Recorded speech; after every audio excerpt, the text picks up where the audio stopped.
Pour aborder les mouvements simples donc entre une danseuse et un physicien, on a fait 3 séances. Une première séance donc autour des mouvements de Pauline, les mouvements donc de la danseuse, mais équipés avec un smartphone. Et sur ce smartphone, on a un logiciel qui s'appelle Como. Le cœur de Como, c'est la reconnaissance et l'enregistrement des gestes. Je lui apprends, en le tenant à la main, mes mouvements, il enregistre mes mouvements, et quand je refais les mouvements ensuite, il les reconnaît. Donc on va faire un enregistrement de gestes directement ici. Voilà, je bouge. Maintenant on va en faire un autre. On va prendre par exemple les bulles. Et on va faire comme ça. Voilà. Donc si je fais ça, j'ai des clics. Si je fais ça, j'ai des bulles. Et si je fais ça, j'ai des oiseaux.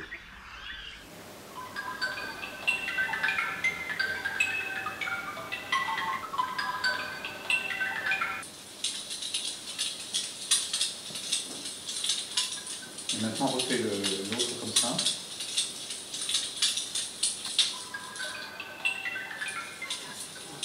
Ah,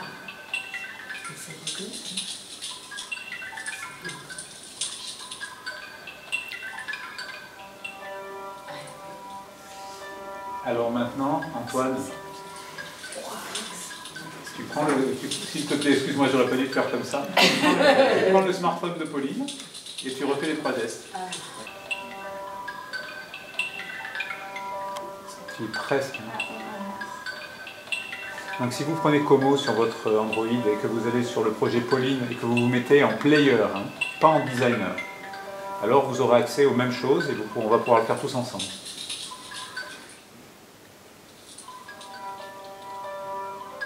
Donc là, je le fais que avec plutôt mon poignet, mon coude. Et je vais essayer de mettre mon épaule. Donc il me reconnaît quand même. Mais vous voyez que pour moi, en tout cas, c'est pas le même mouvement.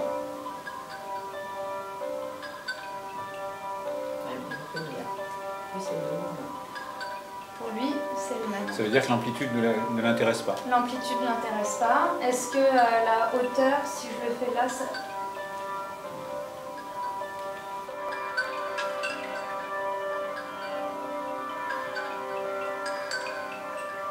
Et juste pour tenter, on garde le 8 et on essaye de marcher.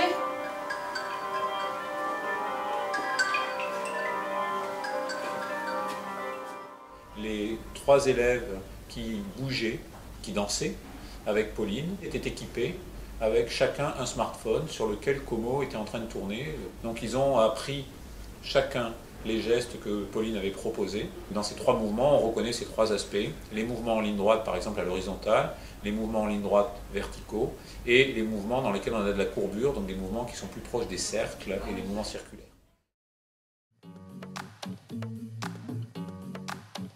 Ce sont les mouvements simples explorés par le physicien dans un cadre expérimental. On fait des mesures. Donc comment fait-on ça? Eh bien, on prend les capteurs qui sont dans un smartphone, on les prend sur une petite plaquette qui s'appelle un Movewino, c'est comme ça qu'on l'a appelé. On le rentre dans un ballon en mousse qu'on avait bien taillé pour pouvoir rentrer à l'intérieur avec cette petite plaquette, et donc on vient de faire ainsi un ballon connecté. Tous les mouvements du ballon sont directement enregistrés et transmis par le Wi-Fi à un ordinateur auquel le ballon est connecté. Il y a l'accéléromètre, il y a un gyroscope et un magnétomètre. Donc ça fait exactement le même boulot. Donc, sauf que là, on l'a mis à l'intérieur du ballon et bien au centre du ballon. Une fois qu'on a ça, ça nous permet de faire des expériences très classiques en physique, et notamment, évidemment, l'expérience la plus classique que l'on peut faire une fois qu'on a un ballon qui est connecté, dont on peut enregistrer l'accélération dans les 3 directions, c'est lancer ce ballon en l'air et le laisser rebondir par terre.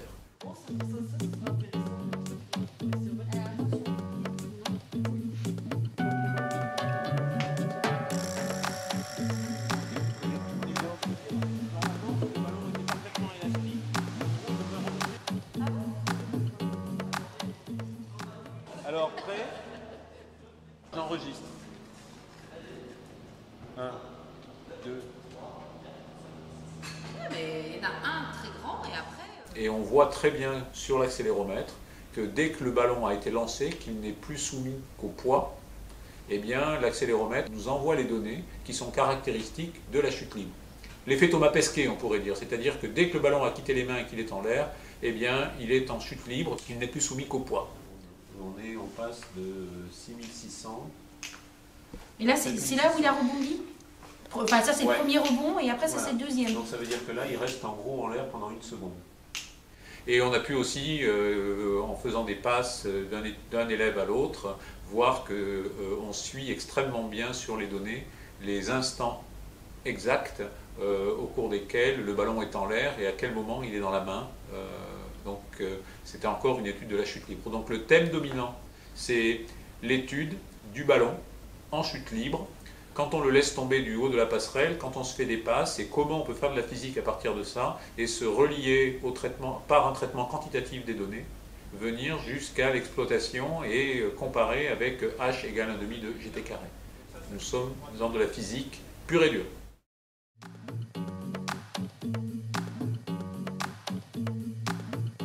Là, on vient sur la synthèse.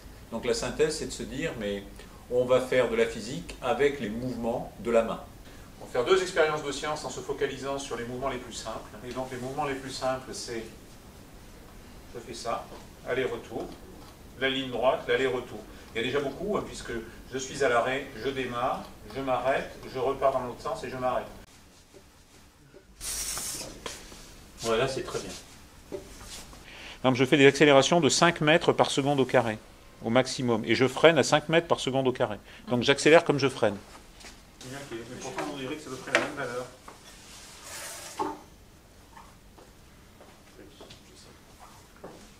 Ah, c'est pas mal là. Ouais, là c'est bien. Et la durée, donc du coup ici, on est à... Ah ouais, là c'est speed là quand même, hein, parce que une seconde c'est comme c'est tout ça, 1 seconde. Ouais. Donc la variation de la vitesse, c'est comment la vitesse varie au cours du temps. C'est bon ça? Ouais. Ça, pour l'écrire quand même, ça veut dire que cette notation-là, c'est la vitesse au temps d plus dt. La vitesse d'enregistrement du smartphone, c'est une donnée tous les centièmes de seconde. Donc le dt qui est là, il vaut 1 centième de seconde. Le t qui est là, bah, il vaut des secondes, de 0, quand je fais comme ça, il vaut de 0 jusqu'à 1 seconde, quoi, à peu près. Donc après, on peut s'attaquer à la question de faire l'intégration. Je veux la vitesse au temps 2 dt. La vitesse au temps 2 dt, c'est la vitesse mesurée ici, plus la variation de la vitesse. La variation de la vitesse, c'est cette accélération multipliée pendant le temps entre ces deux-là, qui est toujours dt. Pas 2 dt, c'est ça que j'ai fait une petite bêtise. 1 dt. Et puis après, bah, quand je fais le 3 dt, bah, j'ai plus qu'à changer. Quand je fais 3, j'écris 3, j'écris 3, j'écris 3, j'écris 2, j'écris 3, j'écris 1. Et puis après, je continue. Et ça s'appelle faire une intégration. Terminé. Voilà. Côté. Et donc maintenant. Donc le mieux, c'est de... Attends, je supprime pour ne pas être perturbé par l'écran. Comme étiquette, c'est terminé. Parfait. Donc maintenant, on remonte.